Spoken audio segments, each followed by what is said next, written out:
અમદાવાદના માણેકનગર વિસ્તારમાં એક સાધારણ 2 BHK ફ્લેટમાં શાંતિલાલ પોતાની પત્ની હંસાબા સાથે ચર્ચા કરી રહ્યા હતા. બહાર તેમનો દીકરો કુનાલ ઊભો તેમની વાતચીત સાંભળી રહ્યો હતો. શાંતિલાલ ગુસ્સામાં બોલ્યા, તમારા આ કુંવારા દીકરાને સમજાવો ને.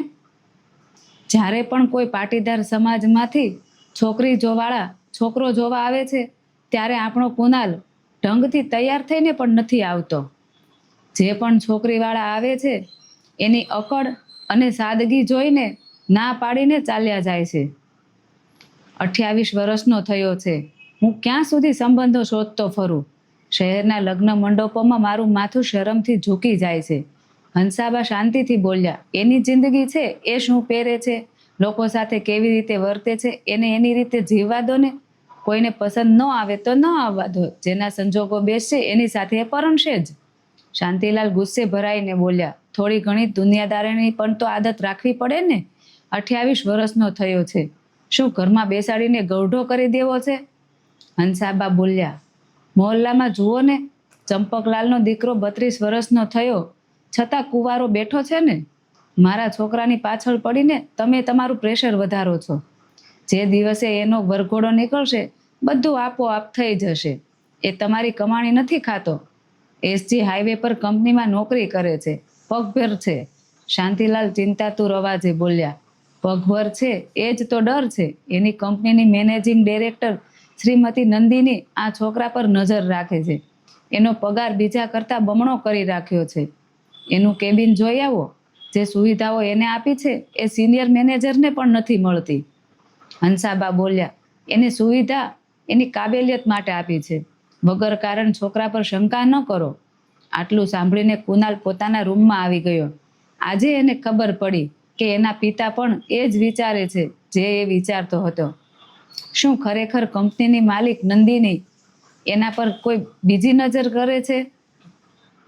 ખૂબ વિચાર્યું પણ કોઈ જવાબ ન મળ્યો. છેલ્લા 6 મહિનાથી એનો પગાર બમણો હતો.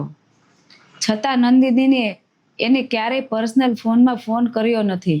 ફોન કરવો તો દૂર, નંદિની ક્યારેય એમની સાયન્સ સિટી પાસે આવેલી બ્રાન્ચમાં પણ નથી આવી. એ તો ગાંધીનગરની મેઇન બ્રાન્ચમાં બેસતી હતી. કુનાલ વિચારતો કે CCTVમાં એને જોતી હશે. એ જાણતો હતો કે નંદિની વિધવા છે. એનો પતિ વર્ષો પહેલા ચાલ્યો ગયો હતો. એને તો શહેરના સારામાં સારા વેપારી કે NRI છોકરા મળી જાય. પછી આ ચશ્મા પહેરતા સાધારણ દેખાવના કુનાલ પર એ શા માટે મહેરબાન થાય? જેને જોઈને છોકરીઓ સગાઈમાં પણ ના પાડી દે છે. કુનાલ સમજી ન શક્યો કે પોતાને વધુ ઇમ્પોર્ટન્ટ આપવા પાછળ નંદિનીનો શું ઈરાદો છે. અને પછી એક દિવસ કંપનીનો HR મેનેજર જયેશ એના કેબિનમાં આવ્યો અને બોલ્યો, મિસ્ટર કુનાલ, આ કારની ચાવી છે. કંપનીના બોસ નંદિની મેડમે તમારા નામે 50 લાખની SUV ગાડી ગિફ્ટ કરી છે. આ રહ્યા કાગળિયા. કુનાલે ધડકતા કાળજી સાથે કાગળિયા જોયા. 50 લાખની ગાડી? એને ખૂબ ગુસ્સો આવ્યો. આખરે એનાથી રહેવાય નહીં. એણે નંદિનીને ફોન મિલાવ્યો. મેડમ, આટલી મોટી ગાડી કેમ આપી? નંદિનીનો શાંત અવાજ આવ્યો. કેમ, ગાડી પસંદ ન આવી?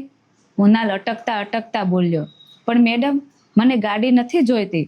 નંદિની બોલી, ગાડી એટલા માટે આપી છે કે તમે સમયસર ઓફિસ પહોંચી જાઓ. આ તમારી સુરક્ષા માટે છે. તમને ડ્રાઇવિંગ નથી આવડતું એટલે સાથે ડ્રાઈવર પણ રાખી દીધો છે. કુનાલ કંઈ કહેવા માંગતો હતો પણ હિંમત ના થઈ. થોડીવાર ચૂપ રહ્યો અને સામેથી ફોન કપાઈ ગયો. કુનાલ ઓટોમાં ઘરે આવ્યો. હંસાબાએ એનો લટકેલો ચહેરો જોઈને પૂછ્યું, બેટા, ચહેરો કેમ ઉતરી દીધો છે? ઓફિસમાં કંઈ થયું? કુનાલે ધડકતા દિલે બધી વાત કરી. 50 લાખની ગાડીનું નામ સાંભળીને હંસાબાનું મુખ ખુલ્લું ને ખુલ્લું રહી ગયું. કુનાલ બોલ્યો, મારું મન હવે ત્યાં નોકરી કરવાનું નથી. હું કાલથી ઓફિસ નહીં જાઉં. હંસાબા બોલ્યા, તારી બોસ નંદિની દેખાવમાં કેવી છે? કુનાલે કંપનીની વેબસાઇટ પરથી નંદિનીનો ફોટો બતાવ્યો. ફોટો જોઈને હંસાબા બોલ્યા, આ તો 30 વર્ષની પણ નથી લાગતી. દેખાવમાં પણ કેટલી સુંદર છે. કુનાલ, તું એની સાથે પરણી લે ને. કુનાલ બોલ્યો, માં, એ ઉંમરમાં મારાથી બમણી છે. હંસાબા બોલ્યા, જો બેટા, આ જમાનામાં ઉંમર અને રૂપની કોઈ કિંમત નથી. પૈસો જ બધું છે. મને જોઈ લે, ઉંમર નીકળી ગઈ, આજ સુધી મનપસંદ સાડી કે દાગીના ના મળ્યા. તને તો એક અરબપતિ જીવન સાથી મળી રહી છે. ઉપરથી તને ચાહે છે પણ ખરી. આ સંબંધમાં કોઈ આંગળી નહીં ઉઠાવે. અને લોકોની તો આદત જ છે વાતો કરવાની. રાત્રે હંસાબાએ શાંતિલાલને ફોટો બતાવ્યો. શાંતિલાલ બોલ્યા, ફોટામાં તો સુંદર અને પૈસાદાર લાગે છે. હંસાબા બોલ્યા, પણ મને તો ઉંમરમાં મોટી લાગે છે. શાંતિલાલ બોલ્યા, ના, મને તો વધુ મોટી નથી લાગતી. કુનાલ 28નો છે તો છોકરી 30 વર્ષની હશે તો ચાલશે. હંસાબા બોલ્યા, આ કોઈ નહીં. અને કુનાલ જે કંપનીમાં કામ કરે છે એ કંપનીની માલિક નંદિની છે. આજે એણે કુનાલના નામે 50 લાખની ગાડી ખરીદીને આપી છે. શાંતિલાલ ગુસ્સે ભરાયા. તારું દિમાગ તો ઠેકાણે છે કે નહીં? એ વિધવા છે, ઉંમરમાં કુનાલથી બમણી છે. હું એની સાથે મારા દીકરાના લગ્ન નહીં કરું. હંસાબા બોલ્યા, એની હેસિયત તો જુઓ ને, અરબપતિ છે. દીકરો આખી જિંદગી સુખ ચેનમાં રહેશે. શાંતિલાલ બોલ્યા, બંને વચ્ચે કંઈ ચાલે છે કે શું? હંસાબા બોલ્યા, વાત તો નથી થતી, પણ એનો ખ્યાલ રાખે છે તો એટલો જ પ્રેમ છે. શાંતિલાલ બોલ્યા, પૈસાવાળીના શોખ તું નથી જાણતી. કુનાલને કહેજે, આગળ જે પણ થાય મને ખબર આપજે. હવે કુનાલ ગાડી લઈને ઓફિસ જવા આવવા લાગ્યો. એને ડ્રાઇવિંગ આવડતું નહોતું એટલે એને ડ્રાઈવરને પાછો મોકલી દીધો. હવે કુનાલના ઓફિસ અને માણેકનગરના મહોલ્લામાં બધા તેના વિશે વાતો કરવા લાગ્યા. પણ કુનાલે કોઈની પરવા ન કરી. ધીમે ધીમે સમય પસાર થવા લાગ્યો. 4 મહિના વીતી ગયા. નંદિનીના તો કુનાલને મળી ના એની સાથે કોઈ વાત કરી. કુનાલના દિલમાં ધીમે ધીમે પ્રેમના અંકુર ફૂટવા લાગ્યા. પણ કોઈ રિસ્પોન્સ ન મળતા એ વ્યાકુળ થઈ ગયો.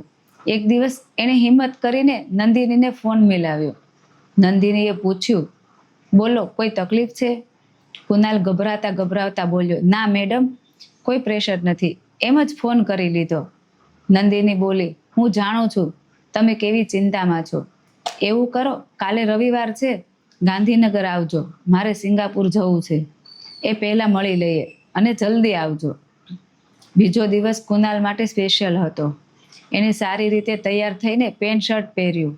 જ્યારે એ ગાંધીનગરના એ ભવ્ય બંગલા પર પહોંચ્યો ત્યારે નંદિની લોનમાં પોતાના 12 વર્ષના દીકરા આરવ સાથે રમી રહી હતી. કુનાલ ધડકતા દિલે એમની પાસે ગયો. એણે અનુભવ્યું કે નંદિની કરતાં એનો દીકરો એને વધુ ધ્યાનથી જોઈ રહ્યો હતો. નંદિની એને અંદર લઈ ગઈ, પણ ડાઇનિંગ હોલમાં દીવાર પર લટકેલો ફોટો જોઈને કુનાલ સ્તબ્ધ બનીને ઊભો રહી ગયો. એ ફોટામાંનો છોકરો એકદમ કુનાલ જેવો જ દેખાતો હતો. એના પર ફૂલોની માળા ચડાવેલી હતી. નંદિની બોલી, આ મારા સ્વર્ગીય પતિ સિદ્ધાર્થનો ફોટો છે. 11 વર્ષ પહેલા એક એક્સિડન્ટમાં એ મને છોડીને ચાલ્યા ગયા. એનો ચહેરો તમને બિલકુલ મળતો આવે છે. જ્યારે મેં તમારી બ્રાન્ચમાં પહેલી વાર જોયું તો લાગ્યું કે જાણે સિદ્ધાર્થ પાછો આવ્યો હોય. હું એને ખૂબ જ પ્રેમ કરતી હતી. એ આજે આ દુનિયામાં નથી, પણ મારા દિલમાં આજે પણ જીવે છે. તમને જોઈને મારા દિલને ખૂબ શાંતિ મળી કહેવાય ને. પ્રિય જ નહીં, એના જેવા દેખાતા દરેક વ્યક્તિ પ્યારા લાગે છે. એટલે તમે મારા માટે સ્પેશિયલ છો. જો સ્પેશિયલ હોવ તો એના માટેની સુવિધાઓ પણ સ્પેશિયલ હોવી જોઈએ ને. એટલે જ તમારો પગાર ડબલ છે. જે દિવસે તમારા માટે ગાડી ખરીદી એ દિવસે સિદ્ધાર્થનો જન્મદિવસ હતો. વિચાર્યું સિદ્ધાર્થને કોઈ ભેટ આપું, એટલે તમારા નામે ગાડી ખરીદી લીધી. તમારા પ્રગતિ મારા દિલમાં કોઈ મેલ નથી. બસ પોતાના દિલની શાંતિ માટે કરું છું, જેથી એ આકાશમાંથી જમીન પર જુએ તો એને થાય કે મારો પ્રેમ આજે પણ છે.